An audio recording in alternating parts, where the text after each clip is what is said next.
Eu gostaria de agradecer a presença do Dr. Tales aqui no nosso estúdio, ele que gentilmente aceitou o convite e vai poder passar para vocês informações importantes acerca de um assunto que é o câncer de pulmão.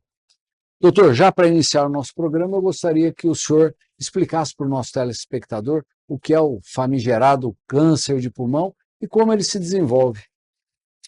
Então, o câncer de pulmão, ele é uma alteração nas células de dentro do pulmão de uma forma não controlada. Só para, assim, explicar, nós temos células no pulmão, assim como células em várias partes do corpo, que elas morrem, nascem, se reproduzem o tempo todo. Nesse processo, é criado células que são defeituosas e o nosso corpo tem mecanismos de eliminar elas. Quando esses mecanismos falham, você começa a criar células que vão descontroladamente, sem o controle do nosso corpo, crescer. Aí forma o câncer. O câncer de pulmão, ele é esse crescimento anormal dessas células dentro do pulmão, das células originárias que formam o pulmão, entendeu? Certo. Qual é a prevalência, quantos por cento da população do câncer de pulmão ou do tumor de pulmão na população geral? Ó, no mundo, nós temos em torno de 2,5 milhões de casos novos todo ano. Isso foi os dados aí, por exemplo, de 2024. E só no Brasil a gente tem em torno de 30 mil mortes por causa do câncer de pulmão todo ano. Esse tipo de câncer é mais comum em homens ou mulheres? Ele ainda é mais comum no homem e numa idade acima de 60 anos. Certo. Crianças têm? Muito raro. Muito raro em criança. Muito raro em criança. Doutor, qual é o primeiro sintoma que o indivíduo tem e que ele pode desconfiar desse tipo de problema? Então, esse é um dos problemas do câncer de pulmão. É que a grande maioria do câncer de pulmão, muitas vezes não tem sintoma. Porque o câncer de pulmão, ele está envolvido o próprio pulmão você não sente dor no seu pulmão. Você precisa que o câncer cresça a um ponto que ele vai acometer a capa que cobre o pulmão, aí vai gerar dor dentro do tórax, ou ele entre para dentro do caninho que a gente troca oxigênio, que é os brônquios, para poder dar sintomas. Quais sintomas vão ter? Pode ter tosse com sangue.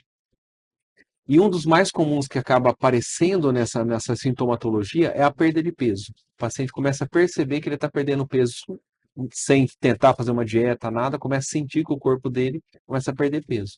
Então, os sintomas é perda de peso, pouco de falta de ar, tosse com sangue. São os sintomas, mas a grande maioria não tem sintoma no início.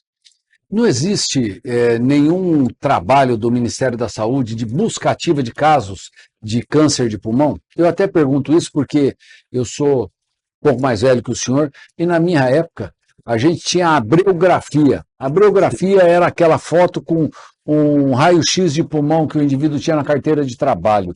E hoje não tem mais isso. Aquilo ali dava para diagnosticar um câncer de pulmão, não dava?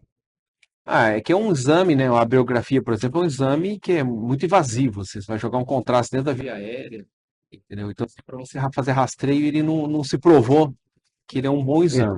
Eficaz, isso. O câncer de pulmão, existem frentes tentando desenvolver um sistema de rastreamento. O que é o rastreamento? É pessoas sem sintomas, entendeu? De uma população específica que pode ter uma prevalência maior de câncer de pulmão. Doutor Tales, existe alguma ligação familiar ou genética para o câncer de pulmão? Sim, se você tem um parente de primeiro grau, que a gente fala, um pai, uma mãe, irmão, você aumenta em torno de 2 a 3 vezes a chance de ter um câncer de pulmão comparado àqueles que não têm um parente de primeiro grau. Certo. Tem um componente bem estabelecido. Sim. Quais são os tipos mais comuns de câncer de pulmão? O câncer de pulmão, a gente antigamente dividia ele em dois, que é o câncer de pequenas células e os não pequenas células. Só que hoje a gente tem mais de 400, 500 subtipos de câncer. Então, porque cada dia mais a terapia é bem dirigida para aquele determinado tipo histológico do tumor, tipo, exatamente qual célula que fez Você tem que saber certinho qual é a célula para saber o Mas, melhor de modo tratamento. geral, você tem parte de 85, 90% dos cânceres são não pequenas células, que são os adenocarcinoma, carcinoma espinocelular, ou os de grandes células, e os não pequenas células, que são os tumores que envolvem outras células, chamadas neuroendócrinas, dentro do pulmão. Certo. Tratamentos diferentes, tem algum deles que é mais agressivo? O pequena célula costuma ser mais agressivo, ele tem um comportamento já mais agressivo desde o início, e comparado ao não pequena célula. O não pequena célula, a gente consegue acompanhar o começo dele, do crescimento dele um pouco mais lentificado, até uns 2 centímetros de tamanho. Depois ele começa a ter um comportamento assim não tão previsível. Uhum. Mas já o pequena célula ele é mais agressivo, sim. O senhor falou que o principal fator de risco para o câncer de pulmão é o tabagismo. Sem dúvida é o tabagismo. O tabagismo ele está envolvido em torno de 85 a 90% dos cânceres de pulmão. Seja ele um fumante ativo, com uma carga tabágica alta, ou um fumante passivo, que ele teve contato com alguém que fumou muito Por perto exemplo, dele. o marido fuma e a esposa não fuma. Ela também tem uma chance de Tem uma desenvolver. chance. Tem uma chance.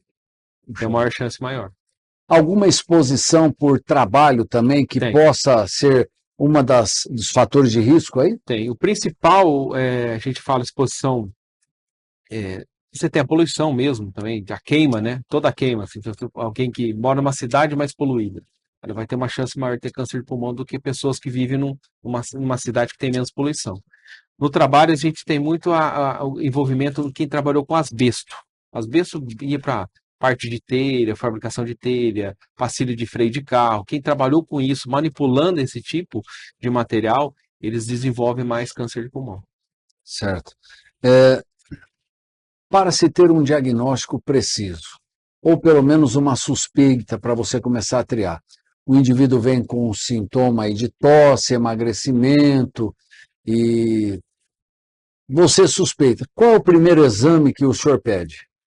Começa com o raio-x, né? O raio-x de tórax ele é um exame que a gente consegue já identificar algumas vezes algumas lesões maiores já num paciente que começou um câncer de pulmão.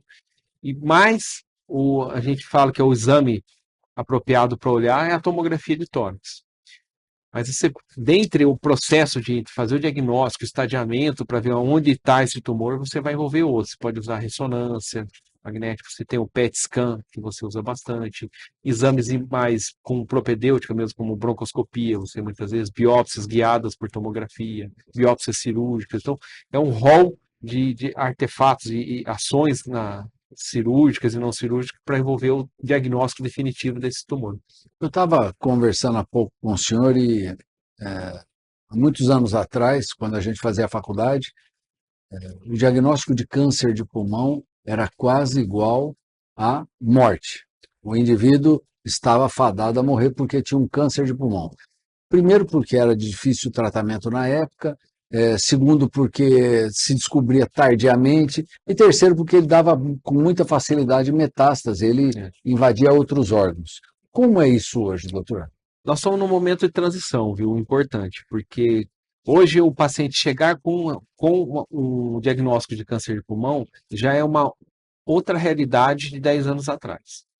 Então você consegue, a gente já evoluiu muito na sobrevida desses pacientes, principalmente com as terapias pouco invasivas, cirúrgicas, e com as terapias novas, que a gente chama de terapias-alvos, imunoterapia, associada à quimioterapia e outras ações. Então, mais ainda, o câncer de pulmão é um câncer que é o mais letal dos cânceres que a gente pode ter. E isso, muitas vezes, é ainda porque o acesso a todas essas diagnóstico precoce, conseguir fazer um tratamento cirúrgico, ou você conseguir fazer a análise completa do tumor para poder fazer uma terapia mais dirigida, não está acessível ainda para todo mundo, principalmente para o SUS. Então você mantém uma taxa de sobrevida muito, não o que a gente queria com câncer de pulmão, reservada. Mas é um momento de transição. Hoje um paciente no consultório que chega com câncer de pulmão fala, calma, entendeu? Que mudou. Assim, a gente já está em outro patamar de tratamento e resultado desses pacientes com câncer de pulmão. Mesmo para aqueles pacientes que têm metástase também, você consegue mudar aí o prognóstico? Sim, principalmente esses pacientes, porque assim, o câncer inicial, que é o câncer que a gente fala que é tratável cirurgicamente, a gente fala upfront, que a primeira coisa já é operar ele e tirar esse tumor, você já tinha um resultado de torno de 60%, 70% de sobrevida em 5 anos. Então, as terapias novas, elas vieram muito para os pacientes que são avançados. Eu, por exemplo, eu tenho pacientes que eu estou há 5 anos acompanhando o paciente, estádio 4 de tumor, de câncer de pulmão. De repente ele achou uma mutação específica que tem um tratamento-alvo, a gente faz tratamento-alvo associado a outras terapias e ele sobrevive. O resultado é muito bom. O resultado assim, a gente está no momento de mudança completa sobre esse... O senhor falou em estadiamento. Como que é mais ou menos esse estadiamento do tumor de pulmão? O tumor, a gente estadia, né, com quase todos os tumores, no tamanho do tumor, na presença de acometimento dos linfonodos, das ínguas, que a gente fala, que envolvem o tumor, no caso ali, mediastino, né, dentro do tórax e dentro do pulmão, e se ele tem metástases à distância. Então, quando você separa o tamanho do tumor, se ele acometeu o linfonodo, se ele tem metástase, você vai fazendo estadiamentos. Os estadios, eles estão mais ou menos entre 1 a 4. Então, o estádio 1 é o mais inicial, o 2 é um pouco, não é inicial, mas ainda é O linfonodo. o 3 você já começa a cometer linfonodos mediastinais, e o 4 você normalmente já tem metástase. Então, mesmo esses pacientes, hoje, você consegue, em vários casos, ter resultados assim, surpreendentes com as terapias novas. As terapias novas que o senhor fala, que além da quimio, radioterapia, funciona bem? Funciona. E, Assim, além disso, a imunoterapia, o senhor está dizendo? sim. A imunoterapia, ela é assim, quando você vê o que é imunoterapia, é um negócio extremamente interessante, porque quando você desenvolve um câncer, aquelas células que estão dentro do tumor, elas precisam enganar o nosso sistema imune. Então, elas enganam as nossas células de defesa. Então, a hora que a célula de defesa vai lá, ela vai lá como se ela conversasse com a célula de defesa e falasse assim: ó, eu sou do bem. E a célula de defesa vai embora. A imunoterapia, ela tira a máscara dessa célula. Ela vai lá e tira aquela máscara, inibe aquele receptor específico, e as células do nosso corpo começam a olhar aquele tumor e falam assim: não, eu preciso atacar ele. E fazem a reação. Normalmente a gente associa eles à quimioterapia e também a radioterapia, quimioterapia, imunoterapia, alguns pontos cirúrgicos. Muitas vezes a gente já tem estratégias de fazer a imune a quimio, operar e depois fazer o acompanhamento. Então depende do estadiamento, da posição onde está o tumor, o que a gente tentar desvendar onde está todo esse tipo de tumor, onde ele ficou, onde ele está no corpo, e a gente vai direcionar a terapia adequada. E cada dia mais a gente está tendo resultados muito bons para melhorando muito a sobrevida dos pacientes. Antigamente a cirurgia era extremamente invasiva, o indivíduo ficava um grande período de tempo afastado. Hoje melhorou, está minimamente invasiva. Como é hoje essa cirurgia? Hoje melhorou bastante, assim, porque a gente evoluiu da toracotomia, que é a cirurgia que a gente abre mesmo e entra dentro da cavidade torácica para tirar, para métodos menos invasivos, que você tem menos trauma cirúrgico. Então você tem as videocirurgias e hoje a robótica, que Bauru é uma realidade, a cirurgia robótica torácica. Então, a gente faz essas cirurgias, a gente muitas vezes consegue pós-operatório, cirurgias grandes, com 3, 4 dias de pós-operatório, o paciente está em casa. Entendeu? E assim, buscando sempre uma performance cirúrgica um pouco todo em volta das cirurgias, também ser minimamente invasivo. Então, normalmente a gente invade menos o paciente, opera ele já se alimenta rápido, ele já levanta rápido do leito, ele já começa a fisioterapia. Então, é quando a gente faz um conjunto de ações em volta dessa cirurgia, para que seja otimizado esse pós-operatório e o paciente consiga voltar rápido para até terminar outros tratamentos, né? Muitas vezes a gente fala em cirurgia robótica, fica na cabeça aí do nosso telespectador, do paciente, que é uma coisa do outro mundo, que para todas as cirurgias já dá para fazer via robótica? Não todas, assim, porque quando a gente tem algumas algumas lesões, não só do câncer de pulmão, que a gente coloca numa balança o quanto compensa usar o robô, quanto compensa ir direto para uma cirurgia aberta, por exemplo. Mas cada dia mais a gente usa o robô como cirurgias para câncer de pulmão, para câncer não só do pulmão e em outras áreas do tórax, né? Mas é uma realidade, assim, isso aí já difundiu, entendeu? Aqui em Bauru a gente já tem uma expertise grande com cirurgia robótica na cirurgia torácica, e ela acontece aí toda semana. E no pulmão, quais outras cirurgias dá para fazer via robótica, além do câncer de pulmão? A gente pode fazer lesões do mediastino também, né? A gente faz ressecções de tumores do timo, tumores do mediastino anterior, posterior. A gente pode fazer doenças infecciosas, por exemplo, bronquiectasias, a gente faz ressecções via robótica, entendeu? A gente pode. Hoje, assim, está saindo até, o pessoal está até transplantando já robô, pulmão com robô.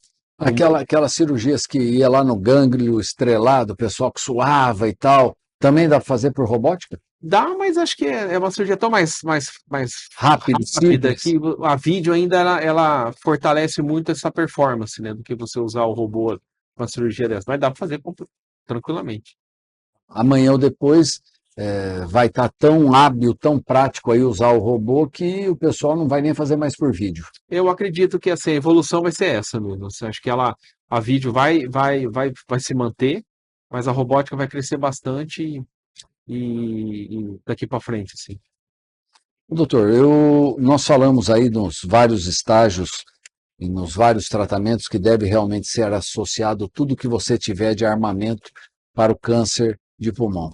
E o senhor deu uma notícia muito bacana, que hoje o indivíduo que tem o diagnóstico de câncer de pulmão não é igual à morte breve. Sim. Breve vai estar abreviando aí a vida do cara em questão de meses. E que antigamente era assim, 5, 6 meses o cara partia mesmo.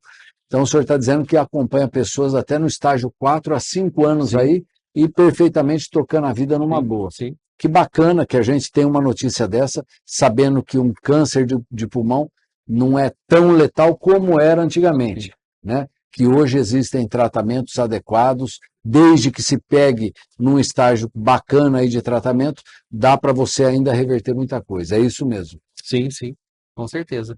É um momento de mudança, né?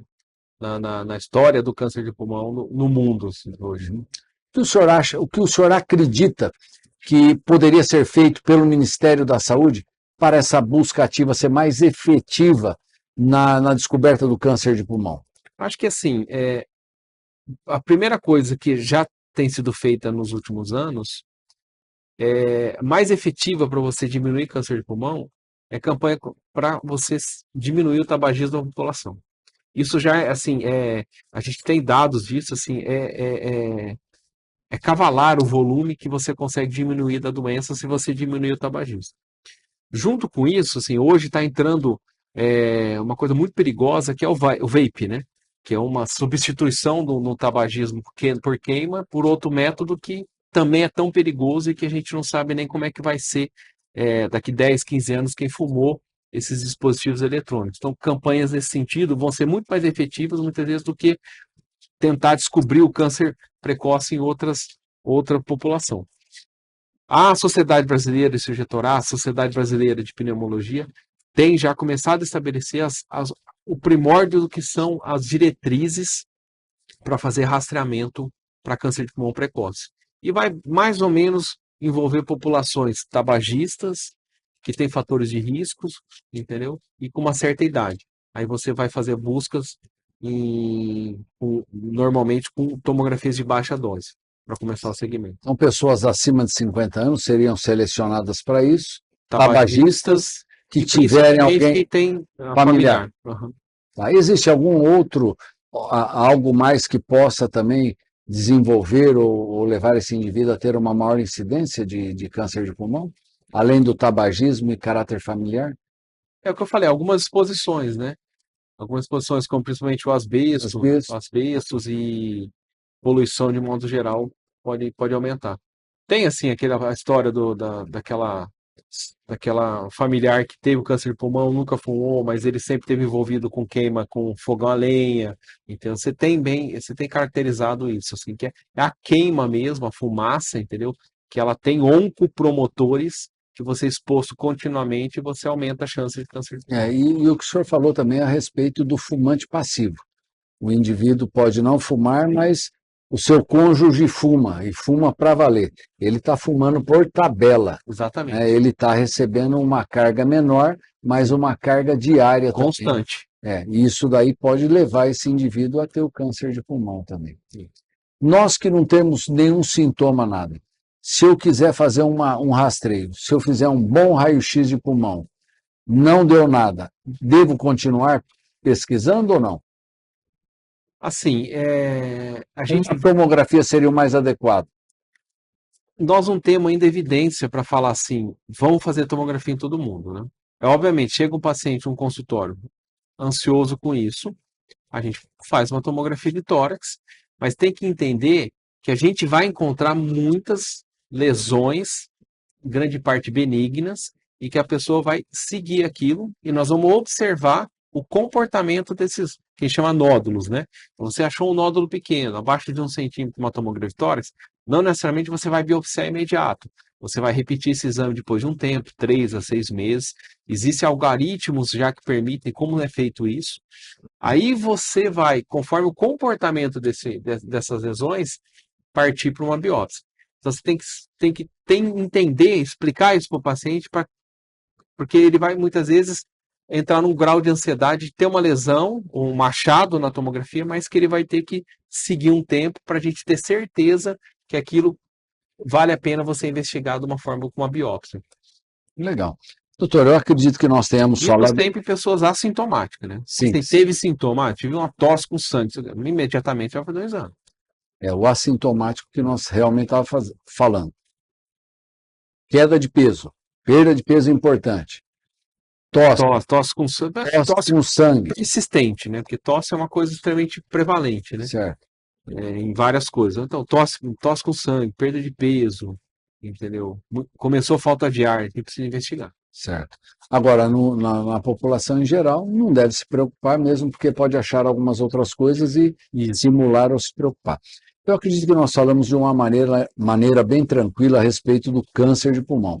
E eu gostaria que o senhor deixasse uma mensagem para o nosso telespectador, aquele que está em casa e que tem parentes que tiveram câncer, fumam, ou aqueles que têm, de certa forma, uma exposição aí a alguns fatores de risco. Eu acho que assim, o principal se você parar de fumar hoje, você em 5 a 10 anos, você quase que iguala a chance de ter um câncer de pulmão do que alguém que nunca fumou. Então, a ação mais efetiva para alguém diminuir a chance de ter um câncer de pulmão é parar o tabagismo. E para aqueles que têm o câncer de pulmão, saiba que é um momento do mundo, assim, que melhor a gente esteve em relação a tratamentos do câncer de pulmão. Eu hoje mesmo acabei de atender uma paciente que eu operei ela exatamente há 4 anos atrás. Do momento, ela marca assim, ó, eu operei ela dia 20 de abril. Dia 19 de abril foi o último dia que eu fumei. Eu operei e nunca mais fumei. Entendeu? Então, assim, você vê a associação entre você tratar o câncer e ela ter feito essa ação de parar de fumar, ela já está mais um ano, a gente vai considerar ela curada do câncer de pulmão. E é isso que é a nossa realidade, entendeu? A gente está vendo cada dia mais um potencial de cura nesses pacientes com câncer de pulmão. Legal. Eu gostaria de agradecer imensamente a presença do Dr. Tales aqui no nosso estúdio. Tenho certeza que você teve informações importantes. Se ainda assim restaram algumas dúvidas, queira encaminhar aqui para a TV Prevê. Tenho certeza que o doutor terá o maior prazer em respondê-los. A vocês que nos assistiram, muito obrigado. E fica aqui o convite para que na semana que vem estejamos juntos aqui para mais um Prevê Saúde. Tchau.